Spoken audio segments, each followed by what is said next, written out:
This is Stolen Sex Tapes. My name is Jackie Stanley. Tyler Song by Paul Copoc is a tale of isolation, obsession, adolescent trauma, and the lasting imprint such events leave on us as we go through adulthood and try to heal.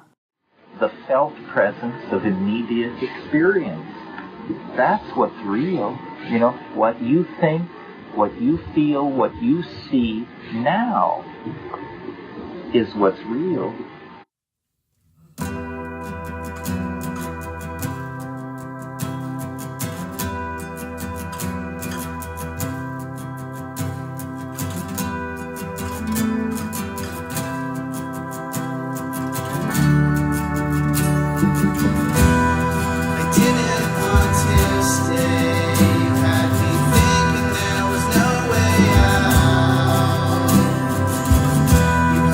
Control of my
I've known Paul for over a decade. He recorded this song originally in Missoula, Montana, his wife Sarah's hometown, and where their 2 beautiful children were born. If I remember correctly, Paul played this song on a friend's radio show in Missoula. However, in the decades since, he's felt uncomfortable dredging up these memories, which are extremely painful and traumatic. Through this song, which is concise, potent, powerfully written, he has been able to confront his past adolescent trauma, a subject we will be addressing later in the podcast. Paul is an exceptional lyricist and an excellent songwriter. I contacted Paul about being interviewed for my zine, as I knew about the abusive dynamic in which he had been imprisoned as a teenager. Paul gave it a lot of thought, then tentatively agreed. I conducted a written interview with him, in which I brazenly asked him about his experiences with his abuser. Paul is great at being blunt, and didn't hesitate to tell me no when he wasn't comfortable discussing certain details. The interview can be read online. To my surprise, though, Paul also re-recorded this 15-year-old song of his. I'm so glad that he chose to express this story in such a beautiful way. I know from experience that recounting such traumatic tales from our youth is much easier to do, when you're a musician at least, through song than it is to speak to someone about it or even write it down. The song is actually a collaboration between Paul, myself, and my husband Ryan. I laid down some crappy muffled drums at Paul's request, and Ryan overdubbed some bass and ominous guitar, which lends itself well to the story. Thank you, Paul, for this beautiful song, which was so well executed and instantly became the cornerstone of both this podcast and the zine itself. Now, here's The World Next Door, Goat Lore.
The World Next Door is a recording project of my good friend Scott Gray. Scott uses a mind-boggling array of found objects, traditional instruments from various cultures and regions of the world, and current music recording technology to create his impressively layered compositions. I first met Scott at least a decade ago. He published a very complimentary review of my band, Cursed Arrows, in Exclaim, our national free music magazine. At the time, Scott was also booking shows in Toronto and booked our band. We performed with his bizarro grunge band Tripping Hazard at places like Clinton's and the cavernous Rancho Relaxo stage. We became band friends, and long story short, Scott is now a member of my band. I'll be contributing to some future World Next Door recordings as well. Scott and my husband Ryan also collaborate on a seriously trippy comic called The Beard, about an extraterrestrial forest of facial hair that starts communicating with its owner. Next up, Kaleigh Mason's DMT.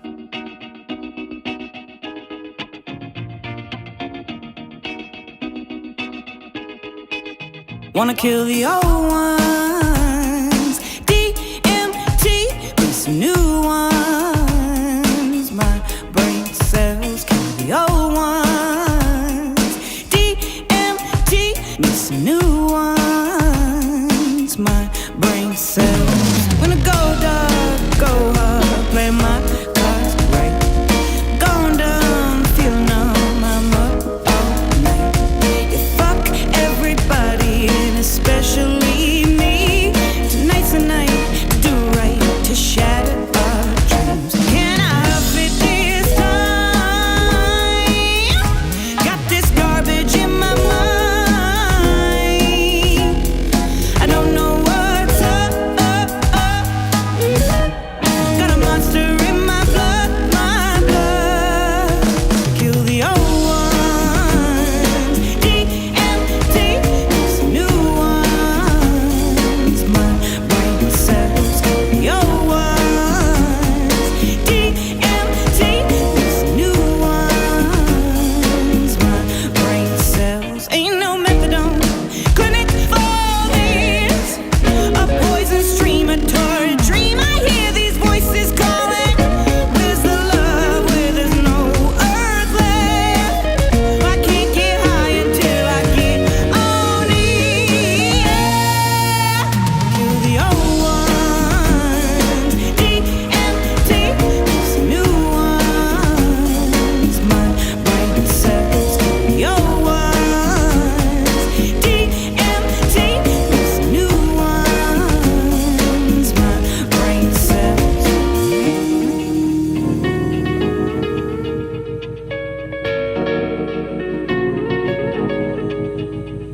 Oh yeah, I'm free. Oh yeah, the colors have found me. Ooh, I'm inside of your painting. Ooh, I'm free. Ooh, I'm free. Ooh, I'm free.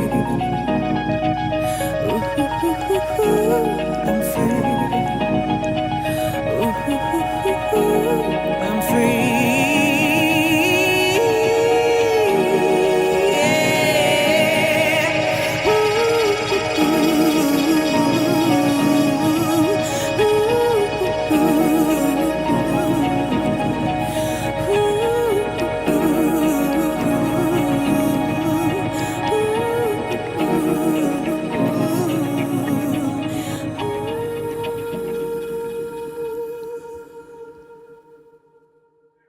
That was DMT by Kaleigh Mason.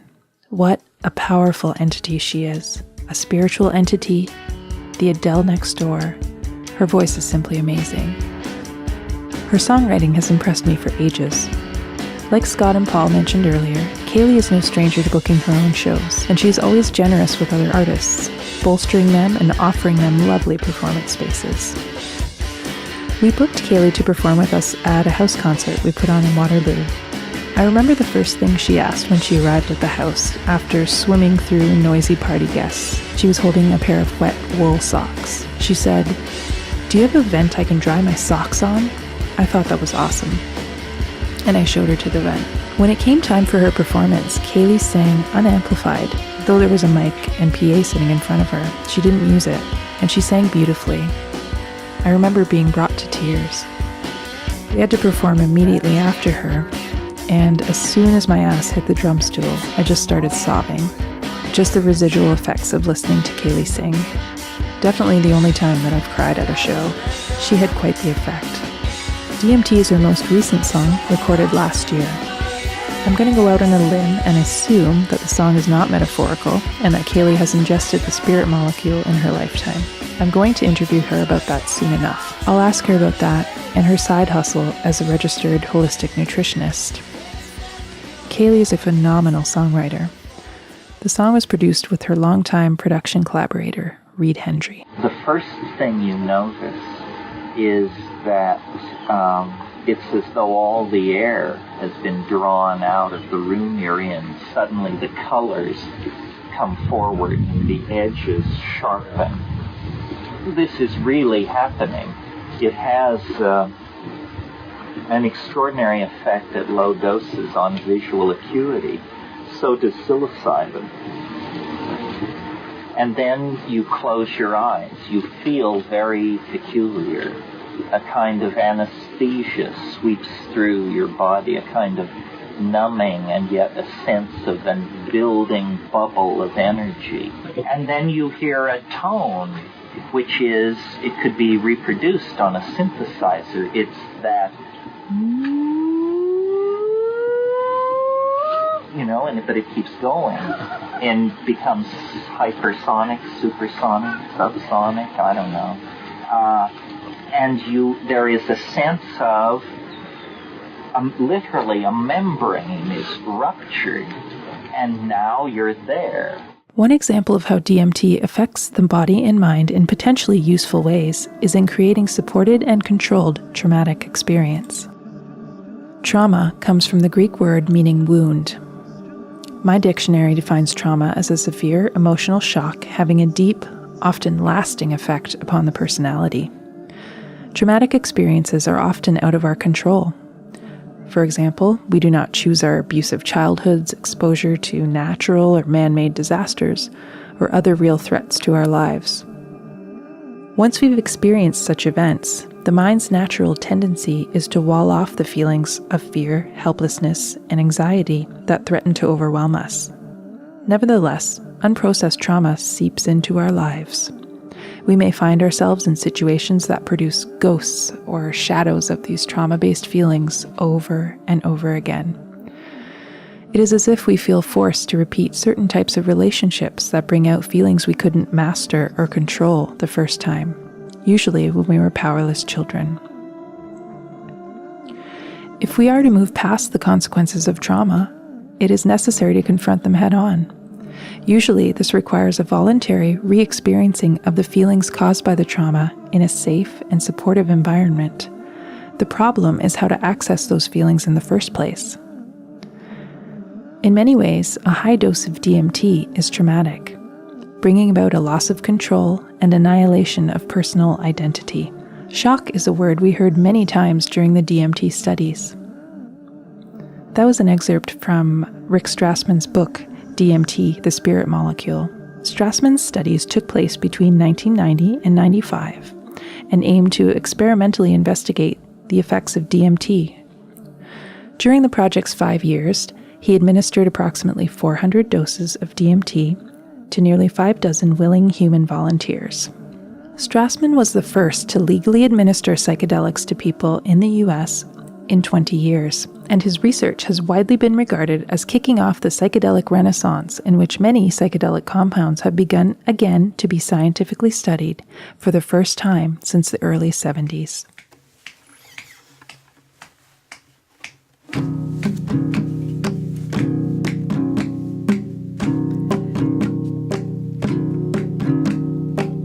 Sucked on a cyclone, on a bear jaw throne, lay on my own, stripped down to the bone in a volcano.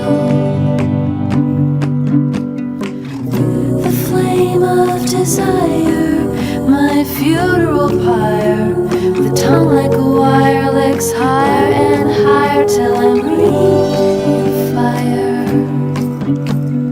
La la la la.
saddling my horse, singing the chorus, swing low.